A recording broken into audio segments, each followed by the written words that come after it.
Hi there, Ford owners. Today in your 2015 Ford F-550 cabin chassis motorhome, we're going to be taking a look at and showing you how to install a Roadmaster Rear Anti-Sway Bar. All right, so we're in our customer's vehicle here. I just took it over our bumps course here.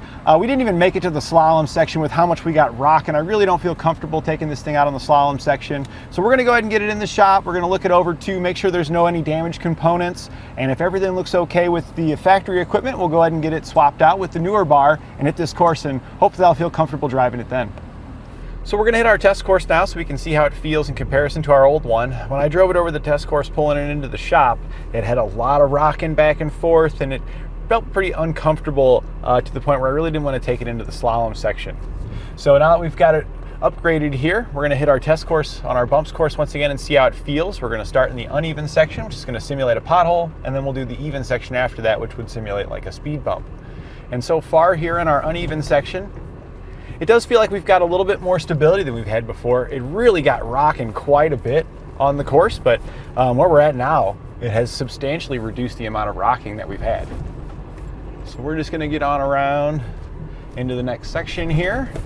Yeah, it really did make a drastic difference in our bump section here. A lot more than I normally feel when I'm doing a replacement sway bar upgrade.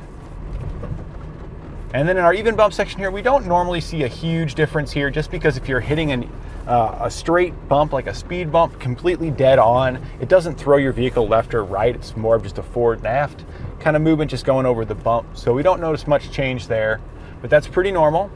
So we're gonna head down to the slalom section now, where before I was really uncomfortable driving the motorhome. So let's see how it compares now. So I do feel a lot more confident after going over our bumps course there. All right, so now that we're into the open area here, we're just gonna mimic an evasive maneuver here. And it does still have some rocking. It feels like it rocks more to the right just a little bit than the left, so I'm suspecting there's probably a bit of an uneven amount of weight distribution here in this vehicle. It is definitely an improvement over what we had before. I feel comfortable enough to drive it in the course this time. We had a little bit of speed in there. I would say this motorhome probably could still benefit from additional suspension enhancements to further increase the confidence when driving it, especially when making a right turn there. Really through the weight, it seemed a lot harder to the one side. So probably in addition to a rear sway bar on something like this, I would recommend a front sway bar to help supplement it further. And then you can also get sumo springs here at etrailer, which help to prevent sway by adding big dampeners on each side. They're kind of very similar to like a jounce bumper, but they provide contact the whole time. So they also smooth out your ride, help to support some extra weight, and also help smooth out, reduce some of that sway, because they work together with that as well. All those things together really do a great job of taming these big motorhomes. So this bar upgrade here is a first step and has made quite a big difference here. And this is what our sway bar looks like when it's installed. It's gonna be a direct replacement for your factory sway bar, but this is gonna be a much larger, heavier duty, more robust sway bar than your factory one was. It's very, very thick in comparison. It seems to be nearly about twice the diameter of what the factory one was. And the main purpose of our sway bar here, if we look how it's attached, it's secured to our axle here with our bushing clamps, and then the ends of our arm here head out to the end links, which are attached to the frame of the vehicle. So what this does for us is our sway bar here, this big thick hunk of metal that is bent in this particular way, been molded already, it wants to stay in the position that it has been molded in. So it's kind of hanging out like this with its arms going forward, and it doesn't want to move. But these end links here, these are attached to the body of the vehicle. And our axle here, this is pretty much always going to be planted on the ground. You know, your wheels are pretty much always going to be on the ground. So while our wheels are here on the ground, our body's here above it. And the things between the two that's connecting these two together is pretty much our end links right there. So as we take maybe a heavy right turn, we turn real hard to the right, maybe we're performing an evasive maneuver. Well, our axle here is still going to be planted on the ground, but as we turn to the right, our body's going to want to sway like that, because the vehicle's moving this way, momentum's, things don't want to move that are kind of at rest. They were already in that position, so it starts to sway this direction. So our body's going this way. You can see how this side here is now closer to our axle, and this side over here is now further away from our axle. Our end link here is pulling up on this bar, and on the opposite side it's pushing down on that arm towards our axle. So it's doing kind of like this. Our sway bar is now twisted like this, and it doesn't want to twist. It's going to snap back down to bring our vehicle back upright. It wants to remain in that normal resting position. So that works in all sway direct for both left and right. Whichever way the vehicle's going to sway, this is going to help to prevent that from happening, because again, it doesn't want to twist. And then if it does happen to twist, it wants to return itself back upright. So it's going to minimize the amount that our vehicles can sway to both the left and the right. And then as you do sway to the left, you've got that momentum build up when you return back to center. And sometimes you go beyond center and sway the other direction, and you kind of work yourself back out, kind of back and forth until it straightens up. A bigger, more robust sway bar is going to reduce how much we go back and forth, reduce the amount of oscillations back and forth we have, and just overall provide a more comfortable ride for our passengers and give you more control over your motorhome and any of those evasive maneuvers, or when you're hitting potholes or going over speed bumps, any of those things, you're just going to have more control. This is going to result in less energy being wasted when you're driving your motorhome, because you're not having to compensate so much. And it's going to allow you to enjoy the things that you want to do when you get to your wherever you're planning on camping or staying for the night, since you weren't wasting that energy on the road. That might make the difference of being able to get everything unpacked so you can enjoy yourself in the morning versus having to do the unpacking in the morning because you were so tired the night you arrived. We'll begin our installation underneath the vehicle here just in front of the rear axle. Now we're going to be using our lift here, but if you look at our lift, it supports the vehicle by the tires, because we do need this to be loaded when we're going to be installing our sway bar, and removing it's also a lot easier while the suspension is loaded as well, because that way our sway bar is in its normal resting position, so there's no stresses, bindings, or loads that's currently on it. So just grab yourself a creeper and roll underneath. If you have some ramps, you can drive it up on ramps. Just make sure you do know the weight capacity of those ramps, because these motorhomes are pretty heavy and you don't want to exceed the capacity of any ramps you're going to be driving it up on. So now we'll head underneath and get our old sway bar removed. So we're going to start here with the end link. You'll have one of these on each side of your factory sway bar, which is located here. You can see just kind of rotates right up above the axle there. It's attached just behind our shocks. We're going to start by getting the end link nuts removed. So we're going to grab an 18mm socket and zip that off of there. Now this stud here sometimes may want to spin. If that's the case, you can put a pair of like channel locks or something on it to grab it to prevent it from spinning. But in most cases, it shouldn't really want to spin on you. So we're going to go ahead and head over to the other side and get the nut removed on that side as well. Make sure you save your nut, because we are going to be reusing it. All right, so the next thing we're going to do is we're going to get our shock kind of moved out of the way here, because our sway bar, really the only thing left holding it in there is our bushing caps that are here on the other end. We have one on each side, and both of our bushing caps are located right behind the shock that you see there. And the top bolt here is going to be easy to remove, but the other bolt here right behind the shock is so close to the shock that it will contact the shock before you'll be able to unthread the bolt. So we're just going to take this lower shock bolt loose here on the shock, and that'll let us just kind of pivot it out of the way just enough to be able to get that bolt out of there. So we're going to remove this bolt here on bottom. We're going to use a 15mm wrench to hold the bolt, and we're going to use our 18mm socket to take the nut off of there. I have been spraying a lot of this hardware too, since this vehicle is pretty old now. It's about 7 years. So corrosion and debris, dirt debris and all that stuff starts to set in and make a lot of your hardware and fasteners more difficult to remove. So a little bit of rust penetrant can help ease the removal of your fasteners.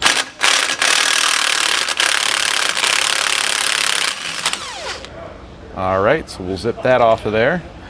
Now, once you take the bolt here loose, the shock is going to want to extend. It's no big deal that it extends. You should be strong enough that you can push the shock back up in there to reinstall the bolt at a later time. Just be aware of it, because it is going to move. Try to keep your fingers away from stuff. It's going to want to kind of pop out of there. So I'm going to push up a little bit. That way you can see that I can hold the force of the shock back. Pull your bolt out of there, and you can see here it starts to extend a little bit. And this is enough right here to where we'll be able to remove our bolt. So it should be just fine. If you wanted to, you could also take this bolt out here for the parking brake cable. That would allow you to swing it away a little bit further. We're going to leave it just due to being a little bit older. If you don't have to take it out, Usually you're better off not taking it out because any of these bolts at any point then could be rusted and seized up in there. We don't want to have to deal with an extra problem if we don't have to. So now we're going to move on to removing these. Both of these up here, we're going to grab our 15mm wrench and get those out of there. The top one here we can probably do with a socket and get to, but this one you're going to need a wrench.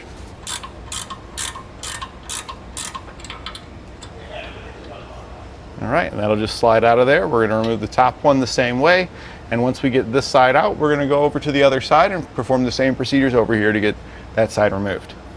All right, so now that we've got all the hardware loose, really all we got to do is work it out of here. Now, I'm going to go ahead and take the caps off of the bushings. They just pull right off of there from behind there. They're just resting on it. We don't have any hardware on them. I'm mainly doing that just to, so they don't fall off while I'm trying to get it out of there, and also I don't want them to get hung up, because this is going to be a pretty tight feed to get this sway bar slid out of here, because there's a lot of weird curves in it and there are a lot of components here that we've got to avoid. So first thing you want to do is take your end links here. We've had them just kind of sitting in there. Pull back on those and slide those out of your sway bar. Sway bar now is ready to just kind of fall out of there, but we got to find the right angle that it's going to slide out. And I'm thinking it's going to be easiest here if we go over towards the driver's side like that, away from our exhaust. We've got our shocks loose already. So that parking brake cable and all this stuff over there probably makes it way easier to slide it out this side. But we've got it removed, and we're going to go ahead and set it down next to our new sway bar so we can compare the two real quick before we put the new one in, and then we'll get our new one installed. So here we've got our two sway bars side by side. You can see our new Roadmaster one here compared to our factory one. The Roadmaster one just really eclipses the factory one in size. I mean, it looks like it's almost twice the diameter of the factory one here. So it's got a lot more material here. There's a lot more force behind this bar. So when the events occur, that when sway starts to happen and this bar here starts to twist to prevent it, this one here is going to have so much more force there to prevent the twist and prevent the vehicle from swaying than our factory one. We do also get new bushings with our new bar here, which are going to be upgraded, heavier duty bushings than the ones that come here. But we will be reusing the same end links that are in place there. I would have liked to have seen some end links come with the kit, just because that is kind of a common fail point in sway bars, and not to a point where they fail where they don't function at all, but to a point where they start to make a little clunk noises. Those sway bars end links typically tend to be a noisy component. But anyway, we can go ahead and get this one in here. I didn't feel any damage with the current end links that are in there. It just would have been nice to be able to put everything brand new in all at once. So let's just grab our parts and get them back together. Next, we're going to install the bushings. We just kind of spoke about them a little bit here. We're going to use the lubricant that comes included with the kit inside of our bushings. Now, some customers have indicated that the lubricant here can cause irritation on their skin. I've not noticed it here myself, but everybody's skin is different. So if you think that you need to wear some latex gloves to protect yourself, definitely do so at home. So we're going to go ahead and just grab a generous amount of it out of there. We're going to put it inside of our bushing, and we're going to lubricate it all the way around. And we want to do this on both sides of the interior of our bushing here. So if you got plenty of that on that first grab of grease, you can just flip it over to the other side and make sure it's fully coated on the inside there. Now, after you've fully coated the inside, you might have a little bit of grease left on your finger. We don't want a lot of grease on the outside of our bushing, but a little tiny bit here on the outside, just what you got left kind of here on your finger, can help minimize any rattles or squeak noises that you can get. So we're just going to take that little bit we got left and just smear that on there. But again, we don't want too much. Don't slather that up real heavy. We'll then open this up. It is a split bushing, so you can spread it open, and we're going to slide it right here onto the end of our bar. Now that'll have to slide back and forth as necessary to line up with our vehicle. I'm not 100% sure on the spot, but it's definitely going to be in between these two places, and we can easily slide this back and forth here. We're now going to prepare our other bushing the same way and slide it on the other side. So we've got our new sway bar prepared. We're going to go ahead and feed it back into position. We want to have it in the same orientation as the one we removed, so we need it to, you can see how it's got this relief here to go over your differential. We still need that relief to go over the differential just like that. So the Roadmaster sticker is going to be upside down on this particular one. But the most important thing is that the bar clears all the components. So we're just going to feed it in reverse order of how we took the other one out.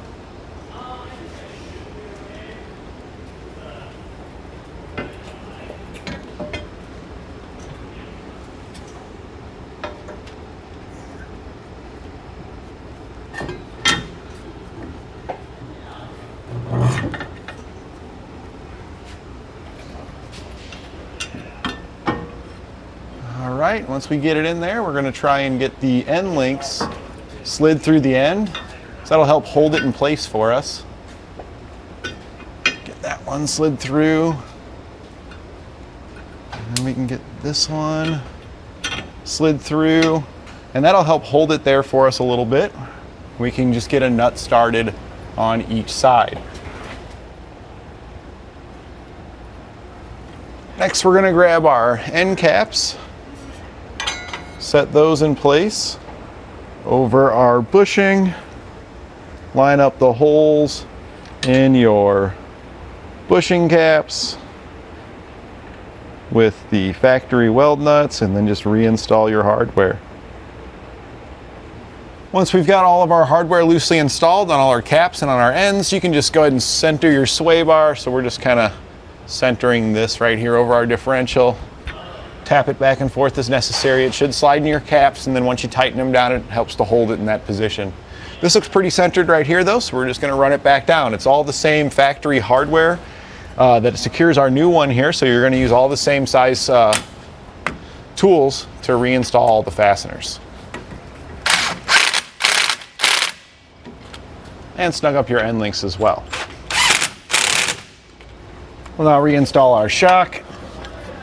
You can see there, you just push upwards on it, line it up with the hole, slide your bolt through, and reinstall your nut.